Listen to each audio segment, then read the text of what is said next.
about a giant. There you go. Look at that. That's a good one.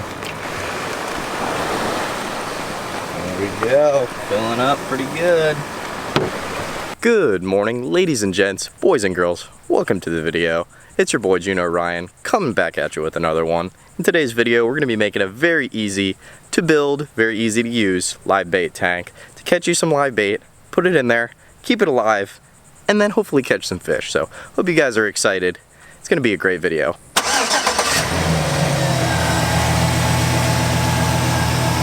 First thing we got to do is go get our supplies.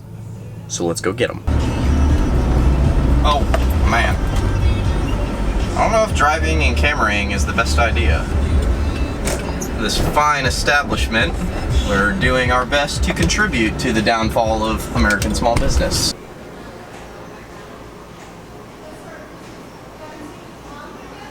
We're gonna go with this bad guy right here.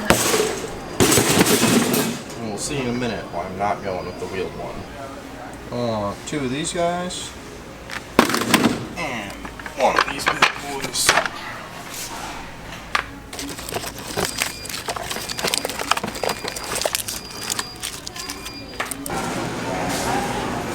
So, just quick to go back over our materials. We got some batteries, some D batteries, our aeration system, which is 2 bubble boxes. The normal bubble box is a little bit cheaper. I'd recommend that, but Walmart was out, so I got the Hush Bubbles. They're a little bit better, a little bit higher quality, but not worth the price in my opinion. We got us some bungee cords, 24-inch bungee cords. We got our cooler. Any type of tank will work. I do like to use coolers for bait tanks because they're insulated, so you don't have to change the water all the time. Got our dolly, pretty cheap, and then we got an electric drill, or a battery drill. We have our 1x material and our circular saw and an extension cord. So, alright, so first thing I'm going to do is I'm going to take that 1x material and I'm going to cut it to the length of the actual dolly. So it's going to be even and we'll have a nice flat surface to lay all our cooler and our bucket and everything on. Just take our dolly. Take our 1x, measure it out. I don't have a marker on me, so all you can do, something softwood like this, you can just take a key and you can just cut it. Doesn't have to be perfect. We're not building a house, it's just gonna be kind of even. So, just got it marked right there. We'll take our circular saw and we'll cut it.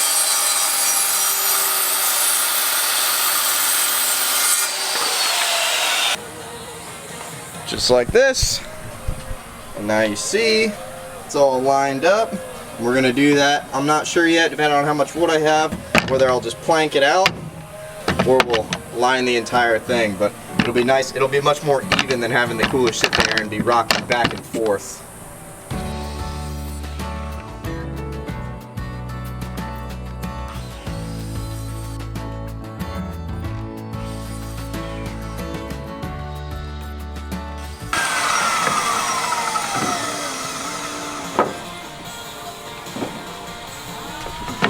Oh, would you look at that? That is just beautiful.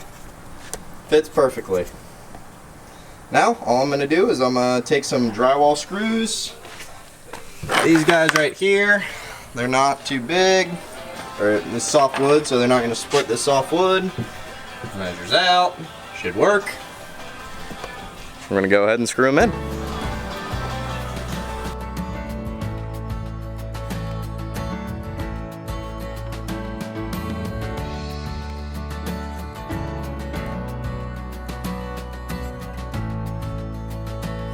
We have our dolly all flat.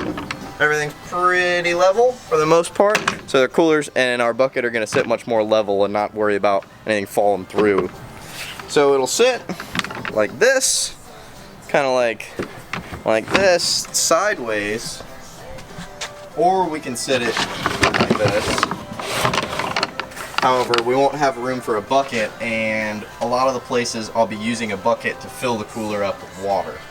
So I think I'm gonna have the cooler sit like this. The next thing I'm gonna do is we're gonna be strapping our cooler down with bungee cords. I just like them because it's removable, but it's still a secure hold. And I'm gonna need something for these bungee cords to grab onto. So I'm just gonna take this little fitting right here that I just had laying around my garage. You can use anything, any little hook or anything. You could even hook the bungees up underneath if you wanted to, but I'm just gonna add these on. I'm just gonna screw them in. I'm gonna screw 2 in so the strength of the bungee doesn't rip the nail out, or just rip the screw out. We're gonna add those on. And just like that, we got something for our bungee cords to hook onto. Boom, boom. Our cooler is now secured. All you gotta do is do the other side. The cooler is now secured to the dolly. Boom. Look at that. Only kind of moves, but it'll do the job. Next thing I'm gonna do is, because I'll be using this on piers and jetties in a lot of places, so I'll be moving it kind of long distance. I'm gonna add a handle to the base. So it should be real simple. It's gonna be 2 of those little attachments again, and then I'm gonna take some actual electrical wiring, because I have that laying around the garage, and I'm gonna use that as the handle. Rope will work really well too. So I thought the camera was rolling, but it wasn't. So we got right here, I just attached those little hooks, just like that, those plastic guys. Then I took some wire that I had lying around my garage, and I just looped it through there. Rope would work fine, and I also found a piece of PVC pipe that can be used as a handle. So I can just take it on little part, lock it out over here, just like this. It's gonna be fine. I'm gonna go ahead and I'm gonna pre-drill these guys, because we're drilling into the side of the wood and we don't want to split it. So we'll just take our little fitting, decide where we're gonna want to have it. Probably about there. Boom.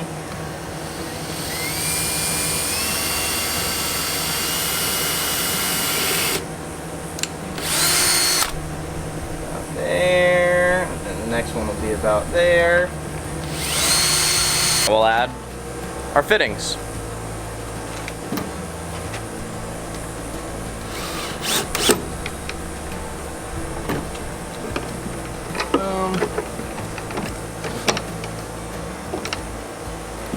Now I'm gonna do what you all have been waiting so patiently for. We're gonna add the aeration systems. This guy right here, Hush Bubbles 9000. These bubble box units, they have this little hook that is right here, so they can hang on buckets and whatnot. So what we're gonna do is we're gonna build a little place for this hook to hook onto, so it's removable on and off of the cooler.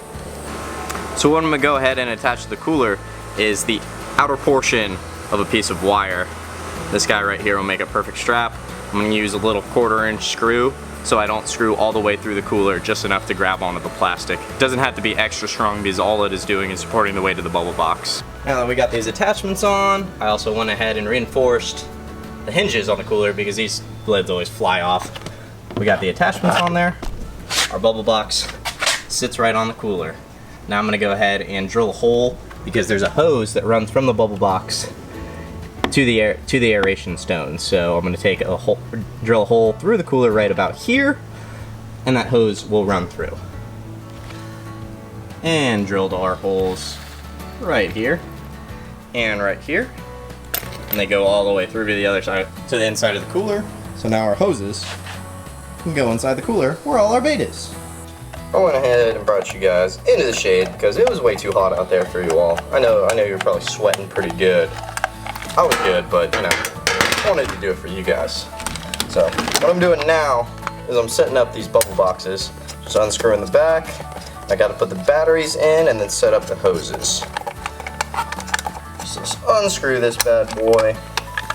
This is what I was talking about. These are a little bit nicer than the standard bubble box because they got a seal. Hopefully keep some water out. In my opinion, not worth the money. I go through them way too fast. But guys, all take 2 D batteries. Fun fact, they will run with only 1. But if we're doing something, we're doing it the right way. So we'll go 2 each one. Boom. Double check that they work before you put it all the way back together. Hear that? That is air blowing out of this little guy. That one's good. There's the on button. This one's good too. This is the stone, so this takes that stream of air and makes it into little micro bubbles. So this stone actually makes it breathable oxygen for the fish in your tank. Have our hose. The hoses are always all knotted up and coiled. So what you really need to do is you need to take it out of the package and stretch it.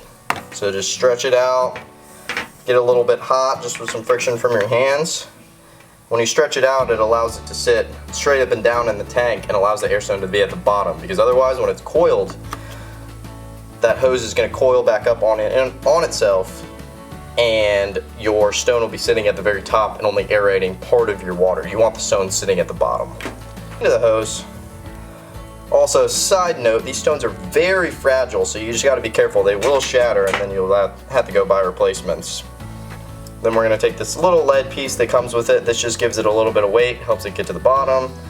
And we're just going to wrap this lead around the hose and the stone itself, so it sinks a little bit better. In my opinion, these need to be like twice the size for them to work properly. A little fun tip, or usable tip, is the packaging for bubble boxes actually is meant to still be utilized.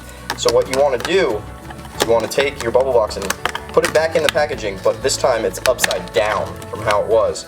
And it comes with this little notch for the actual hook, the holder, and then it comes with a little hole for the hose to go out of. So this way you have double sealant. You're keeping the elements out of your little electric motor, and you keep the salt water away from it, which is what usually ends up harming it and causing them to break in the end. So utilize the package. It'll get you a little bit more life out of your bubble box. Take this bad boy, just take my hose. I'm gonna feed it through that hole that I already drilled.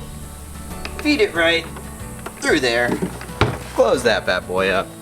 Take my bubble box, attach it to the little hook that I already made, and then we take our hose and we'll feed it through the hole. That is what she said. And y'all, we are good to go. There you have your redneck bait tank, all fit and ready to go. Let's go take our fish for a walk. Talk about a giant. There you go. Look at that. That's a good one. There we go. Filling up pretty good. So now we're out on the pier and we're utilizing this bad boy right here. We're actually filling it up with some good baits. We got some croakers, we got some whiting. If you look, they're doing just fine. We're gonna fill these guys up and we're gonna go fishing. So I want to thank you guys so much for watching today's video. I appreciate all of you that have made it this far. If you guys have any suggestions, any way you would have built this tank differently, or any questions when it comes to how I built this specific tank, or fishing questions in general, drop a comment in the section below and I'll be happy to get to it for you.